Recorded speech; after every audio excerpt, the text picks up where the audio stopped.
Hey guys, welcome back to the Comic Book Lowdown. I'm Wellington, coming at you for the second day in a row with a video. Today I'm going to be reviewing this big beast of a book right here. This is the Marvel's Platinum Edition. I got this at the Tampa Bay Comic Con just recently. And yeah, today I'll be reviewing the story, and I'll be going into a little bit of detail of the massive amount of extras there is. So first I will go into the story review for those of you who are just interested in that, and then after that I'll segue into the extras. I won't give you a full look at all the extras because it is literally hundreds of pages of it, but I will show you because it's only necessary to show the Alex Ross extras because it is so integral to the book. Anyways, the review of this. This is a Marvel's. This is a 4-issue story written by Busiek and illustrated, painted, however you want to say, by Alex Ross. This book is, I actually don't know when it was made, when it came out. I would say it was in the, looks like it said in the 1990s, early or late 1993, early 1994, from what it looks like, or just in 1994. Either way, 90s book that we have here. And the whole purpose of this book was just merely to, not merely, but it gives you a look at the Marvel Universe, the history of the Marvel Universe, or at least a portion of that history, through the look of the public's eyes. So often in comics do we see the main characters, those are the superheroes, and we see their perspective, so we see all the action, we hear their thoughts, we take that trip with them, that interesting trip with them, but too often do we forget the human side, the side where it's just regular people who have no attachment to these heroes, who get caught up into the scuffles that all these heroes and villains have, and the destruction that is created, and how the people actually feel on a day-to-day basis living with these superheroes. And this book gives us that perspective. It also gives us the perspective, even more so because of the Alex Ross artwork. I have a theory that says the more, and I don't even know if it's a theory, I think it's more true than a theory, but the more realistic something looks to the human eye, the more you can gain an attachment to it. Therefore, something that looks as realistic as this can give you more of an attachment than, say, had an artist like Chris Samney, who I love, illustrated it, just because the realistic art style, painting style, portrait style that Alex Ross brings to the table intensifies that feeling of, we are the humans and there are gods among us. That's just how I feel about the realistic portrait style in this book. I think it works very well for what the idea of the story is. Like I said before, there are 4 issues, and it takes us literally from the jump of the Marvel Universe. This is pretty much, it takes place in that 1939, 1940s range in the first issue. It's the introduction of the very first Human Torch and the Submariner, aka Namor, and how the public reacts to their first sight of any super-powered being. The whole story is told through the lens, figuratively and literally, the lens of a character who is a photographer. Phil Sheldon. I for a moment forgot his name. Phil Sheldon is the name of the photographer, and it kind of tracks his life from young and getting into the photography game till he's pretty much retired by the end of the book. And we see his pictures from his perspective, so a lot of these big shots of things that we see, big moments in the Marvel Universe, we only see them usually from down under, because it's supposed to be from the lens of a camera. It's just great pictures. We also don't get very much explanation about the incidences that are happening, because they weren't very well explained to the public in the original comics. If you really think about it, incidences would happen and then the public would have to recover from it. And so a lot of people, you would see the real reactions of how people would feel, or how they would react to these situations. People were scared, people were in denial, and all in all, they felt pretty much second on the totem pole now. It seemed like something had surpassed them and they were confused and didn't know what to do. And usually when people don't know what to do, they get angry and they lash out, which would then continue on, and then they go through World War II. We meet Captain America. People start to ease up to the idea of these superheroes as they see them fight the Axis powers in World War II, but then continue to do damage in New York City. And so there's always a switching back and forth of the feeling towards these marvels, is what the main character calls them. And the whole time he's recording pictures and pictures for the papers. Coming to the second issue, we're now in kind of the 60s time. We've got Captain America, we've got the Avengers, we've got Iron Man. They have Spider-Man thrown in there a little bit and Daredevil thrown in there a little bit. But the big thing that happens in this issue is the Fantastic Four wedding and mutants.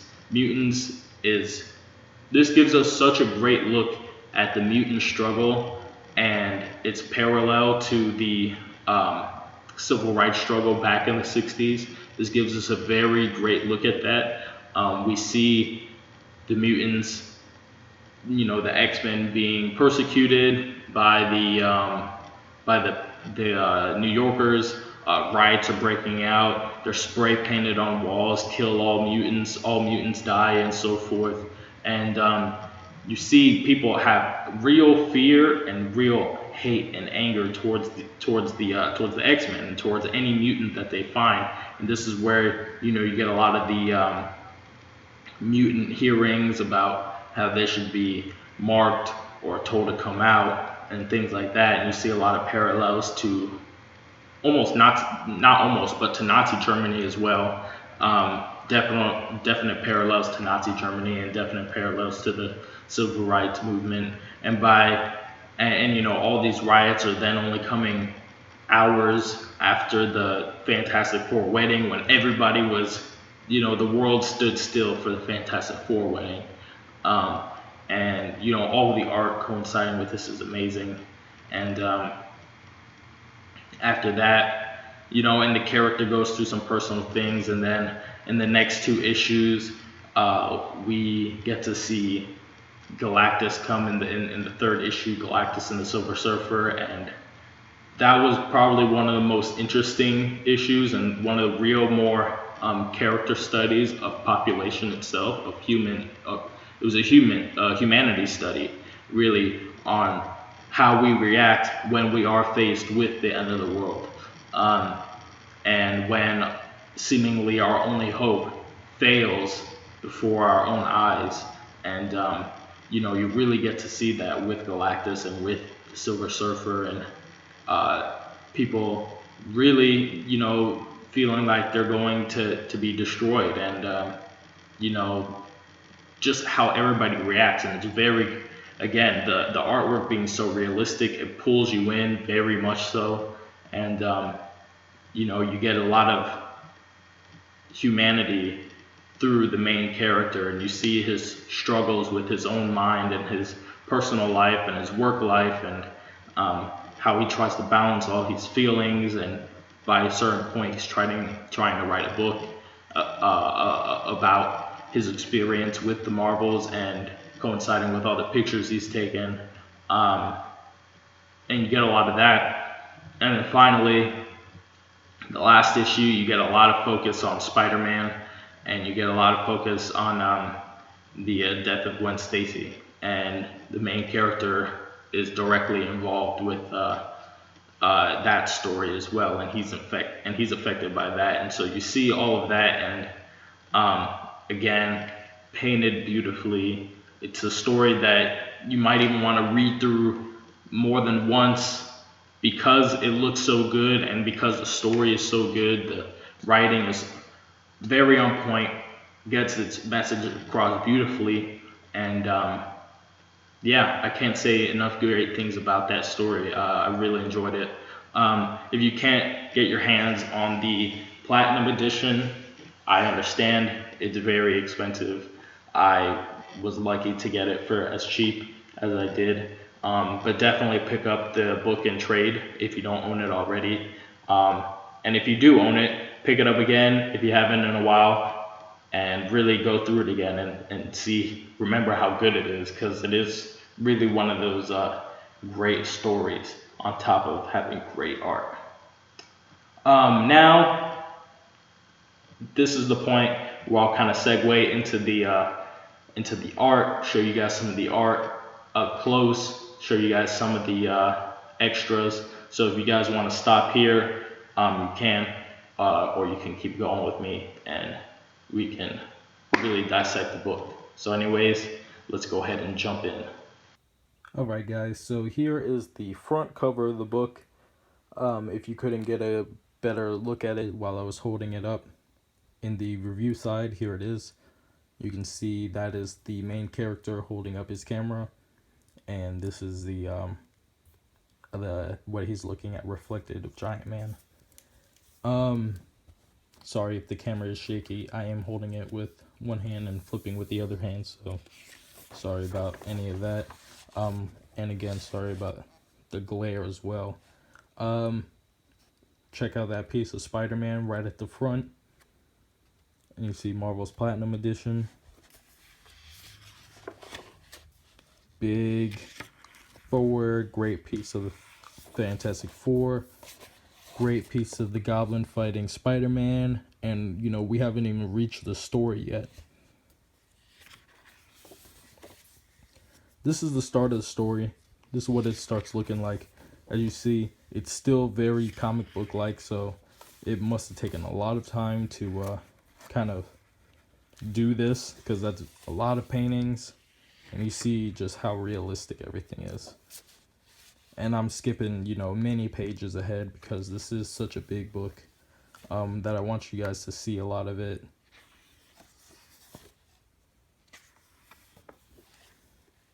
Here's a great scene that happens where Namor floods New York with it's a tsunami. So, you know, again, just the different levels of catastrophe that really befall New York, and you know, all these people, they really go through a lot having to deal with all these heroes.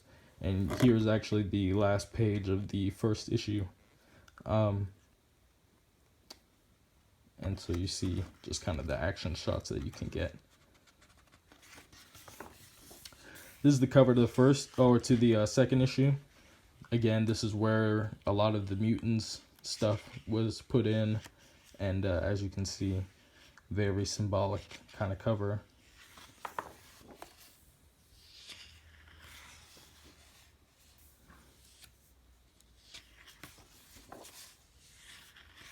You see all this kind of art. Now we're definitely into a world of heroes, a world of Marvels, and you know, you're getting the story of the character. Here is where, you know, you see all the hate for the X-Men. This whole angry mob has scattered, and really, you know, you see them throwing stones here, and even the main character throws stones. So, you know, it gets really hectic. I even want to go back. I think there were some things that show you like the walls and things like that say kill mutants or whatever. Maybe we'll see it later in here.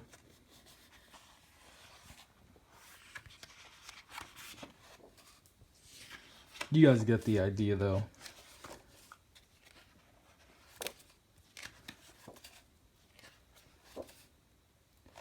I want to go back to here.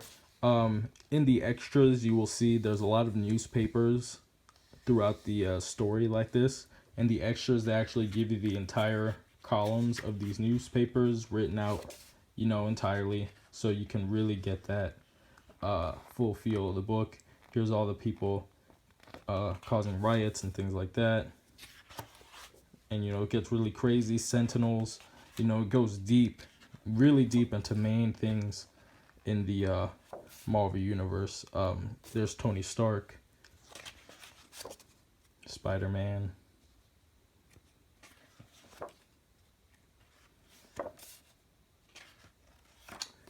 Here, this is Galactus.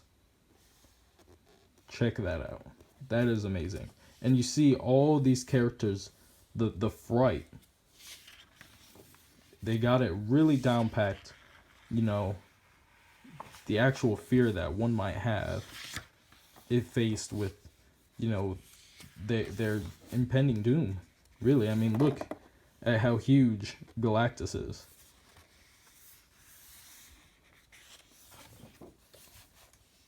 There's a surfer. I forgot to be showing you some images of the surfer, but as you can see,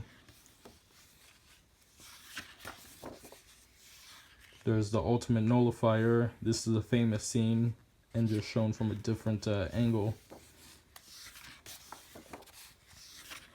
Peter Parker.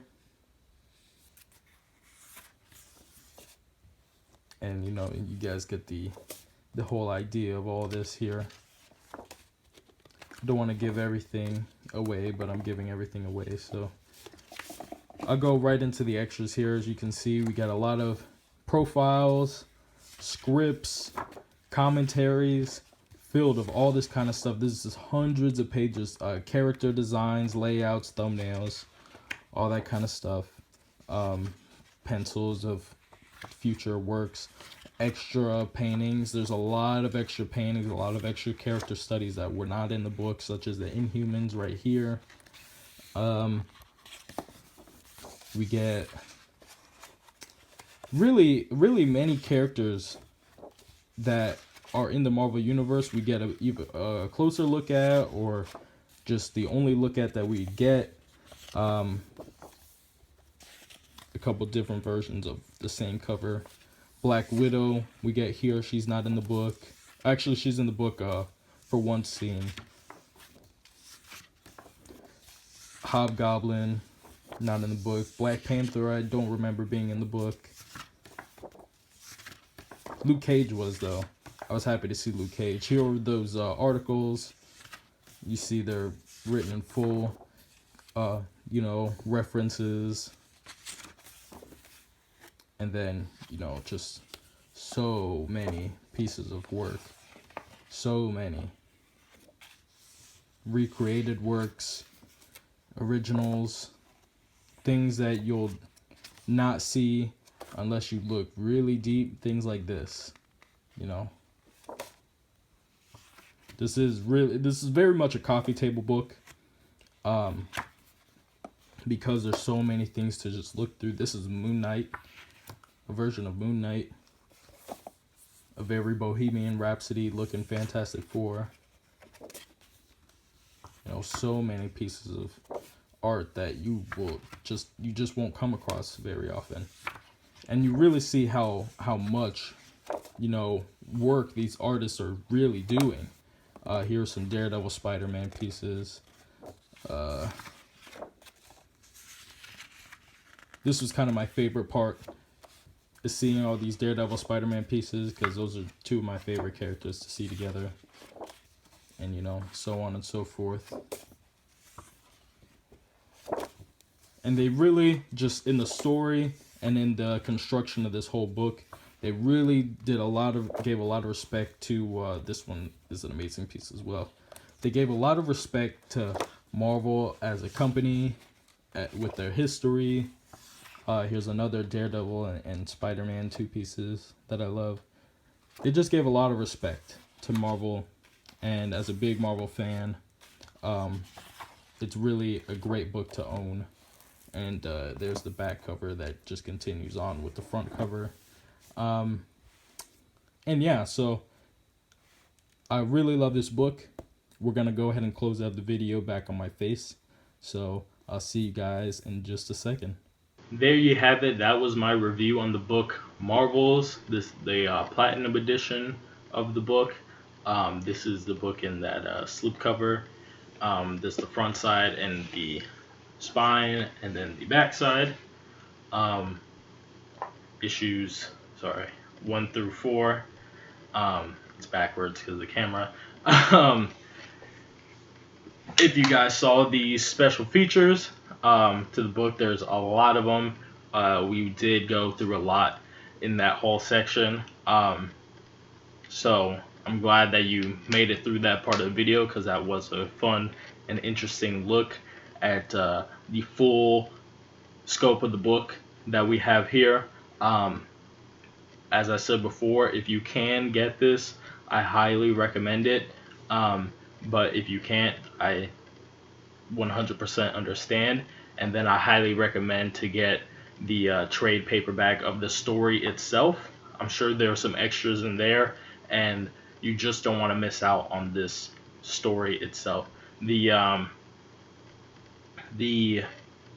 book is very translatable to a movie, in my opinion. I feel like I wish we could see this book translated into a movie, a live action movie. It would just be very interesting to see the whole world from the other side, from be audience to the audience rather than be audience to the actors, is what it would pretty much be.